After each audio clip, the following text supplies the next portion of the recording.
Hello friends, welcome to the JEE hacks. Next problem है अपने पास JEE advance 2025 से। इसमें बोला हुआ है कि एक ऑडियो ट्रांसमीटर टी है और एक रिसीवर आर है, दोनों को वर्टिकली हैंग कर स्ट्रिंग्स मासलेस दी हुई है, लेंथ 8 दी हुई है स्ट्रिंग्स की, इनकी इक्विलिब्रियम पोजीशन है वर्टिकल। इससे थीटा नोट एंगल दोनों को डिस्प्लेस करा के रिलीज किया है। थीटा नोट दिया हुआ है अपने को, नेचुरल फ्रीक्वेंसी दी हुई है ट्रांसमीटर की 660, स्पीड ऑफ साउंड दी हुई है एयर में। सो अपने को पूछा है कि मैक्सिमम वेरिएशन बताना है फ्रीक्वेंसी का एज मेजर्ड बाय रिसीवर। सबसे पहले तो अपने को जो सिचुएशन दी हुई है वो कुछ ऐसा है कि ये अपना ट्रांसमीटर है ये, राइट, और ये रिसीवर है। सो ये थीटा नोट एंगल से दोनों तरफ ऑसिलेटर मोशन परफॉर्म करेंगे। अब अपने को सबसे पहले तो ये समझना है कि मैक्सिमम वेरिएशन निकालने के लिए अपने को फ्रीक्वेंसी की मैक्सिमम और मिनिमम वैल्यूज़ के बारे में पता होना चाहिए। इस केस में तो जो सोर्स और ऑब्जर्वर है उनकी वेलोसिटी हर इंस्टेंट पे सेम ही रहेगी, क्योंकि दोनों को थीटा नोट से डिस्प्लेस करा के छोड़ा है, मतलब दोनों का मोशन सिमेट्रिक ही है। सो वीओ और वीएस दोनों की इक्वल है, ऑब्जर्वर की वेलोसिटी और सोर्स की वेलोसिटी। सो इस केस में अगर देखें तो जब दोनों मैक्सिमम या दोनों मिनिमम होंगे उस केस में एफ डैश या तो मैक्सिमम या मिनिमम आएगा अपने पास, राइट। सो अगर अपन देखें यहाँ से रिलीज़ किया है ट्रांसमीटर को, सो ट्रांसमीटर अपना थीटा नोट से फिर फर्दर राइट साइड में भी डिस्प्लेस होगा, लेकिन इस पॉइंट पे जब आएंगे ये दोनों तो यहाँ पे इनकी वेलोसिटी जीरो हो जाएंगी। तो यहाँ पे तो मैक्सिमम फ्रीक्वेंसी आने का अपने पास कोई चांस नहीं है। मैक्सिमम फ्रीक्वेंसी लाने के लिए अपने को ये चेक करना पड़ेगा कि वेलोसिटी कहाँ मैक्सिमम है। सो अगर अपन बॉटम मोस्ट पॉइंट पे देखें दोनों के, इसकी वेलोसिटी मैक्सिमम होगी ट्रांसमीटर की और रिसीवर की भी मैक्सिमम होगी। सो लेट से अपन कुछ वी वेलोसिटी मान लेते हैं इस पॉइंट पे दोनों की। अब यहाँ पे दो केस पॉसिबल है यार।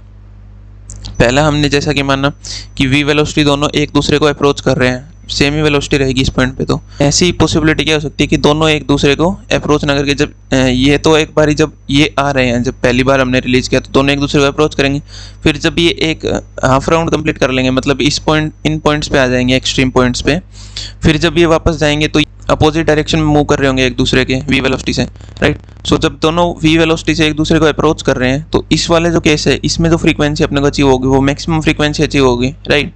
और जब इनकी वेलोसिटी की डायरेक्शन एक दूसरे के अपोजिट है तब अपने पास फ्रीक्वेंसी मिनिमम आने वाली है, राइट। सो अब सारा का सारी चीज़ अपनी किस पे डिपेंड करती है, इस वेलोसिटी निकालने पे, राइट। ये वेलोसिटी आती है अपने पास एफ मैक्स एफ मिनिमम आ जाएंगे और ये आते हैं अपने पास मैक्सिमम वेरिएशन आ जाएगा। सो अपने को चाहिए वी की वैल्यू, राइट। सो वी के लिए अपन क्या कर सकते हैं, हम यहाँ पे अप्लाई कर सकते हैं वर्क एनर्जी थ्योरम। अगर हम देखें किसी एक को, लेट से ये है यहाँ पे इस पॉइंट पे और इसको रिलीज़ किया है इस पॉइंट से कहीं, ये थीटा नोट एंगल, राइट। सो ये लेंथ एल है और इधर से अगर अपन देखें सो ये कितनी हो जाएगी अपने पास एल कोस थीटा नोट हो जाएगी, राइट। सो ये वाली जो लेंथ बची अपने पास ये बचेगी L into 1 minus cos theta note.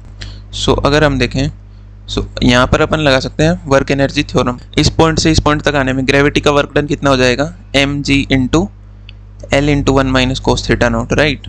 M G H से लिखा है अपन ने basically, work done by gravity equal to change in kinetic energy. Finally अपने पास है half M V square minus, initially तो रिलीज किया है इसको तो जीरो।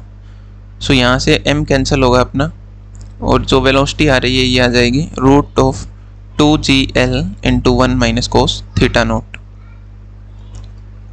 कोस थीटा नोट अगर हम देखें तो कोस थीटा नोट अपने को दिया हुआ है 0.9 क्वेश्चन में।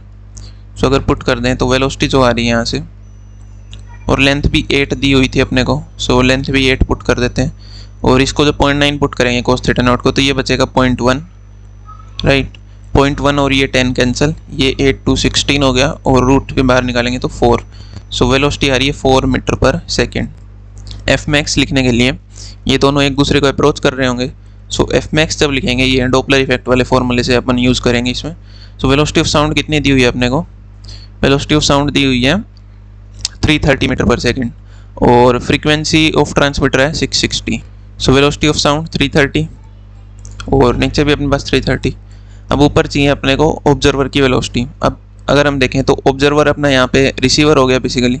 सो रिसीवर जो है सोर्स को अप्रोच कर रहे हैं तो फ्रीक्वेंसी बढ़ेगी तो वी ऐड होगा ऊपर, और अगर हम वहीं सोर्स की बात करें, सोर्स भी रिसीवर को अप्रोच कर रहा है तो फ्रीक्वेंसी बढ़ेगी, और फ्रीक्वेंसी को बढ़ाने के लिए डिनोमिनेटर में अपने को माइनस करना पड़ेगा यहाँ पे, राइट। इनटू में ओरिजिनल जो फ्रीक्वेंसी है वो 660 दी हुई है। सो ये हो जाएगा, जैसे ही वी को 4 पुट करेंगे तो ये बनेगा अपने पास 334 अपॉन ये बन जाएगा 326 इंटू 660, राइट। सो इसकी वैल्यू अपन देखते हैं, अभी कैलकुलेशन की ज़रूरत है क्या अपने को। एक बार एफ़ मिनिमम और लिख लेते हैं अपन। एफ़ मिनिमम जो आ जाएगी अपनी आ जाएगी 330, तो दोनों में आएगा ही साउंड की वेलोसिटी ऊपर नीचे, राइट।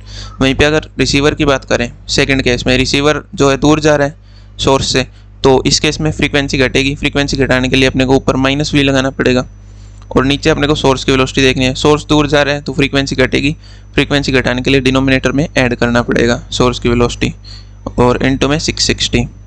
सो जैसे ही वी को 4 पुट करेंगे सो ये आ जाएगी अपने पास 326 अपॉन 334 इंटू 660। अपने को चाहिए maximum variation in frequency, F max variation. So ये आ जाएगी अपने पास F max minus F minimum. F max है अपने पास 334 अपॉन 326 माइनस मिनिमम है 326 अपॉन 334 और इनटू में 660। ये अपने पास हो जाएगा 334 का स्क्वायर माइनस 326 का स्क्वायर अपॉन 334 इंटू 326 इंटू 660। सो इसमें अगर अपन ए स्क्वायर माइनस बी स्क्वायर लगाएं न्यूमरेटर में, सो ये बन जाएगा ए प्लस बी इंटू ए माइनस बी, यानी 334 प्लस 326 जो कि हो जाएगा 660 into 334 minus 326 8 into 660 upon 334 into 326।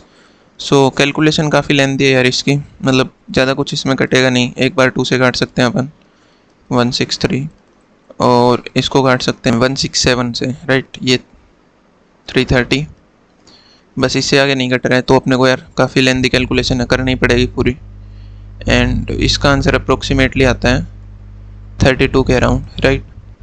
बाकी इसमें काफ़ी बड़ी रेंज दी गई है आंसर में, 26 से 33 दिया है जेईई एडवांस ने। डॉपलर इफेक्ट और वर्क पावर एनर्जी की कॉम्बिनेशन पे ये प्रॉब्लम बनाई गई है। एंड कोई भी डाउट है तो कमेंट सेक्शन में लिख सकते हैं। Keep watching, thank you friends.